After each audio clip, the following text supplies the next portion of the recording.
Nehemiah chapter 4. Ang mga kalaban ni Nehemiah. Nung malaman ni Sanballat na tinatayo na ulit ang pader, galit na galit siya at ininsulto niya ang mga Jews. Sinabi niya sa harap ng mga kasama niya at ng army ng Samaria, "Anong ginagawa ng mga Jews na yan? Tinatayo ulit nila ang city? Mga lampa naman niyang mga yan. Tingin ba nila pag nag-offer sila ng sacrifice, matatapos na nilang gawin yung city sa loob ng isang araw? Magagamit ba nilang pangtayo ng pader yung mga tambak ng sunog na basura?" Nakatayo sa tabi niya si Tobiah na isang Ammonite at sinabi nito, "Oo nga, anong klaseng pader yung magagawa nila? Baka matuntungan lang ng fox, bumagsak na agad yun. Kaya nagpray ako, pakinggan mo, O Diyos, kung paano nila kami minamaliit. Ibalik mo sa kanila ang mga pang-iinsulto nila. Sana maging bihag sila sa ibang lugar at kunin din yung mga ari-arian nila.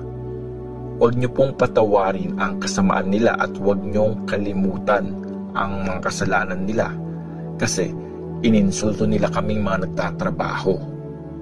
So tinuloy lang namin ang pagtatayo ng pader. Hindi nagtagal, natapos namin hanggang sa kalahati ng taas nun. Determinado kasing magtrabaho ang mga tao. Pero nalaman ni Sanballat, Tobiah at ng mga taga-Arabia, Ammon at Ashdod na marami na kaming nagawa at natatakpan na yung mga butas sa pader ng Jerusalem. Lalo silang nagalit, kaya sama-sama silang nagplano na lusubin ang Jerusalem at guluhin kami. Pero nagpray kami sa Diyos namin at nag-assign kami ng mga bantay laban sa kanila sa umaga at gabi. Kumakanta kaming mga taga-Juda ng ganito, "Paubos na ang lakas namin kasi ang bigat-bigat ng mga dalahin. Ang dami pang maliliit na batong aalisin. Itong pader, matatapos pa kaya natin?"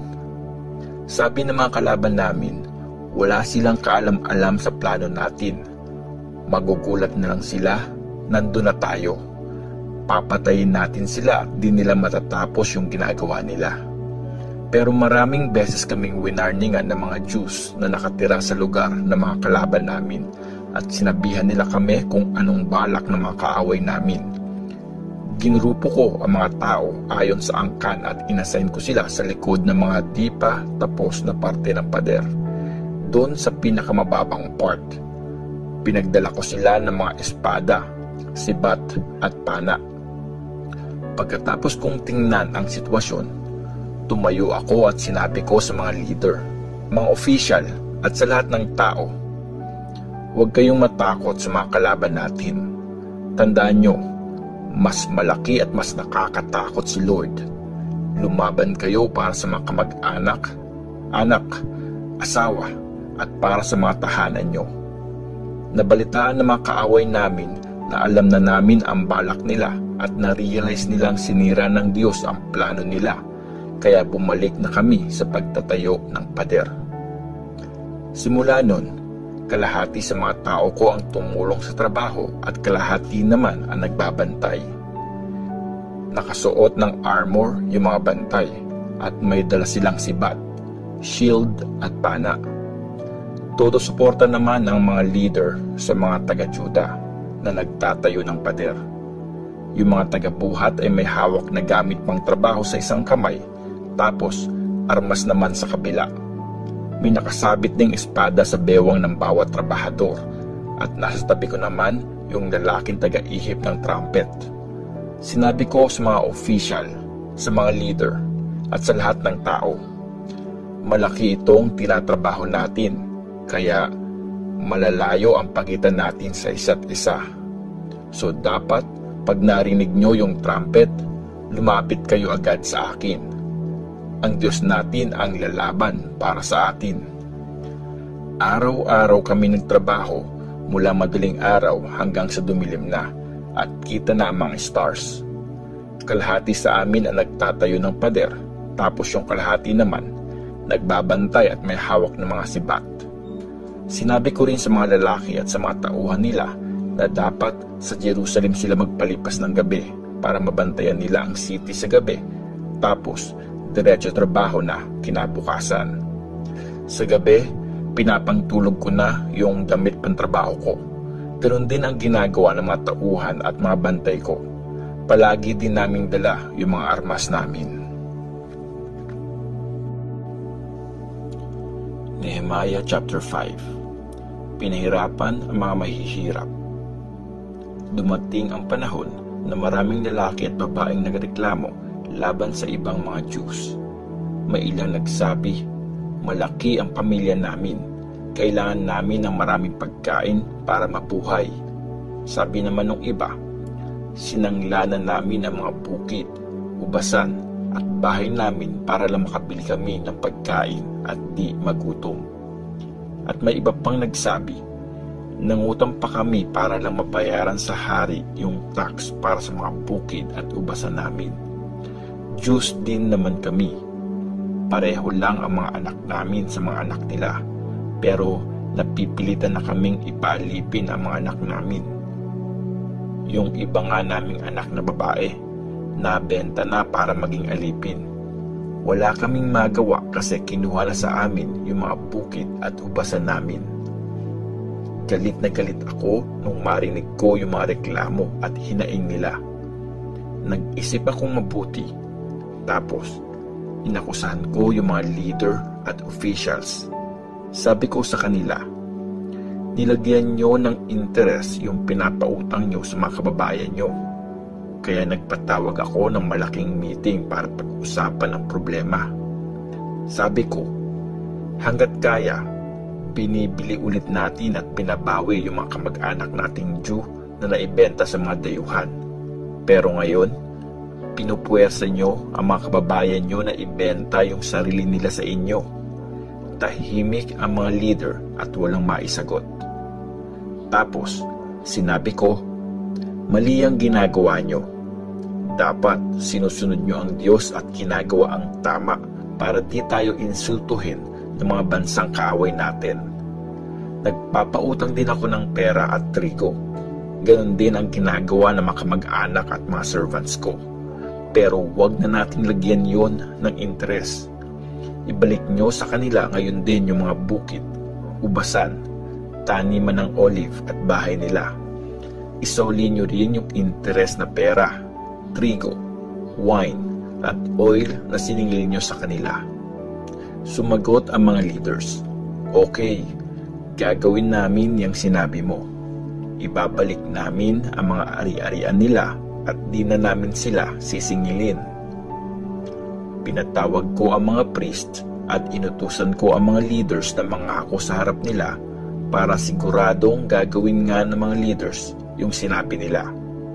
Tapos, pinagpag ko ang sash sa damit ko at sinabi ko, ganito papagpagin ng Diyos ang mga taong di tutupad sa pangako. Kukunin ng Diyos ang mga bahay at lahat ng ari-arian nila at walang matitira sa kanila. Sumagot ang lahat ng nandun, Amen. At nagpuri sila kay Lord. Tumupad nga sila sa promise nila.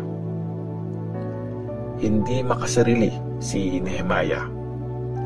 Sa loob ng 12 years na ako ang governor sa lupain ng Juda, mula nung pang 20 na taon ng paghahari ni Artaxerxes hanggang sa pang 32 na taon, hindi ako kumain ng mga pagkain para talaga sa akin bilang governor.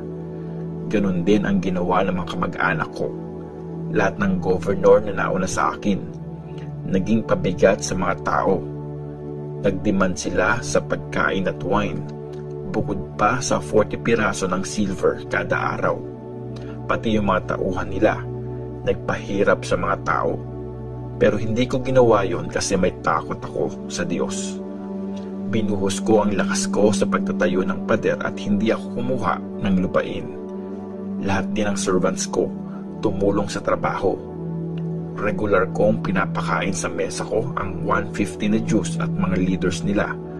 Bukod pa yung mga pumupunta sa akin galing sa mga katabi nating bansa.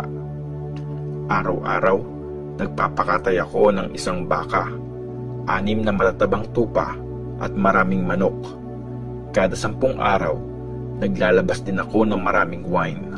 Pero hindi ako kumuha ng allowance na pagkain para sa governor kasi alam kong mabigat na ang dalahin ng mga tao.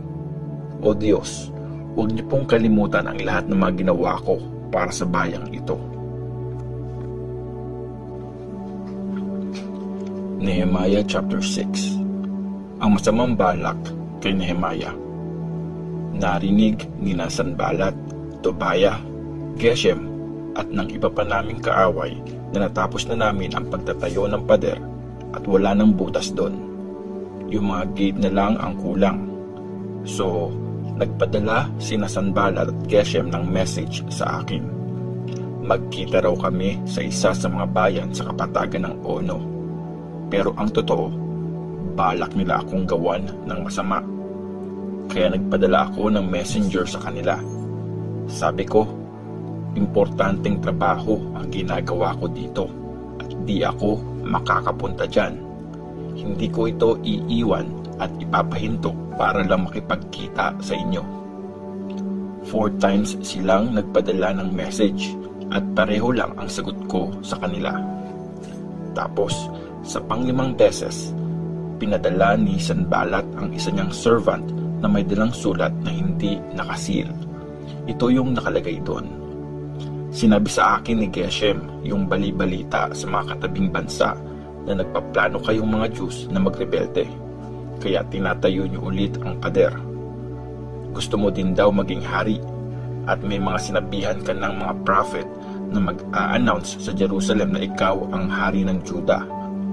Malalaman din ito ng hari, kaya nga sinasuggest ko na pag-usapan natin ito. Nagpadala ko ng sagot sa kanya. Hindi totoo ang lahat ng sinabi mo. Inimbento mo lang iyang mga yan. Tinatakot nila kami para ihinto namin yung ginagawa namin. So nagpray ako, O Diyos, palakasin mo po ako. Isang araw, binisita ko si Shemaiah na anak ni Delaiah at apo ni Mehetabel. Hindi siya makalabas ng bahay niya. Sinabi niya sa akin, pumunta tayong dalawa sa bahay ng Diyos, dun sa temple. Magtago tayo dun kasi padating na ang mga kaaway mo para patayin ka. Plano kanilang patayin mamayang gabi. Sumagot ako, hindi ako yung klase ng tao na tumatakbo at nagtatago. Palagay mo ba, magtatago ako sa temple para lang di ako mamatay? Di ko gagawin yan. Napag-isip-isip ko na hindi galing sa Diyos yung sinabi ni Shemaiah. Binayaran lang siya ni Tobiah at Sanballat para magbigay ng peking prophecy laban sa akin. Binayaran siya para takutin ako at makagawa ako ng kasalanan, para masira ang reputasyon ko at mapahiya ako. Nagpray ako, O Diyos, huwag niyo pong kakalimutan itong ginawa ni Tobiah at Sanballat. Parusahan niyo po sila, pati yung babaeng prophet na si Noadiah at lahat ng prophet na nanakot sa akin. Natapos ang pader ng Jerusalem. Natapos ang pader nung pang-25 na araw ng buwan ng Elul. Inabot ng 52 days ang pagtatrabaho. Nung marinig yun ng mga kaaway namin at ng mga nakapalibot na bansa, natakot sila at napahiya. Alam na kasi nila na nagawa namin ito sa tulong ng Diyos. Nung time din na yun, nagsusulatan si Tobiah at ang mga leader ng mga Jews. Maraming tao taga-Juda na kampi kay Tobiah kasi Jew ang father-in-law niyang si Shekaniah na anak ni Ara. Tapos asawa pa ng anak niyang si Jehohanan, yung anak ni Mesulam na anak ni Berekiah. Pinaparinig sa akin ng mga tao yung magagandang ginawa ni Tobiah at nire-report nila sa kanya ang lahat ng sinasabi ko. Hindi pa rin tumigil si Tobiah sa pagpapadala ng mga sulat para takutin ako.